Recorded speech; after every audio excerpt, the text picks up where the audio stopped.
আমি আমার নিজের ব্যাপারে অল্প কিছু দু একটা কথা বলতে চাই। আমি আনোয়ারদার কাছে স্টুডেন্ট ক্লাস 7 থেকে। আমার মনে আছে আনোয়ারদার এই প্রোগ্রাম কদমতলায় প্রথম আমরা এখানে এসে আনোয়ারদার সাথে পড়াশোনা করে আমি একটা কথা এখানে বলতে চাই যে অ্যাজ এ টিচার আমি আনোয়ারদাকে পেয়েছি কোনোদিন টিচার আর টিচারের সাথে আমার রিলেশনটা খুব ভালো ছিল। এটাতে আমি সবসময় যে কোনো প্রবলেম ফেস করতাম স্যারের সাথে ডিসকাশন করতাম।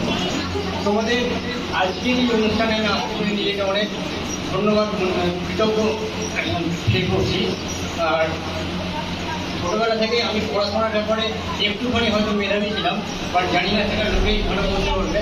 বাট আমি চাইবো তোমরা খেলাধুলার সাথে সাথে বা শারীরিক শিক্ষার সাথে সাথে পড়াশোনাটাও মনোযোগ দেবো।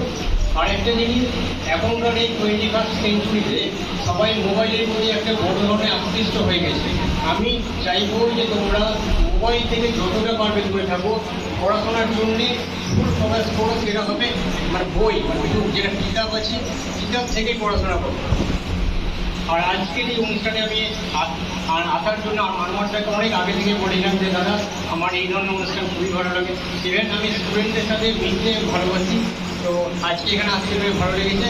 আর তোমাদের একটাই কথা বলবো, খেলাধুলার সাথে সাথে পড়াশোনা চালিয়ে।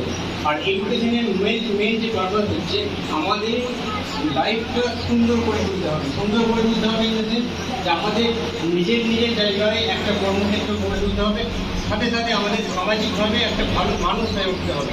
তো আমরা যদি ভালো মানুষ হওয়ার শিক্ষা, পড়াশোনার সাথে সাথে আমরা ভালো মানুষ হওয়ার শিক্ষাটা এখান থেকে নিয়ে, আমি জানি অনেকটা অনেক রকমের শিক্ষা এখানে প্রোভাইড করে, তোমরা সেই ধরনের শিক্ষা নাও।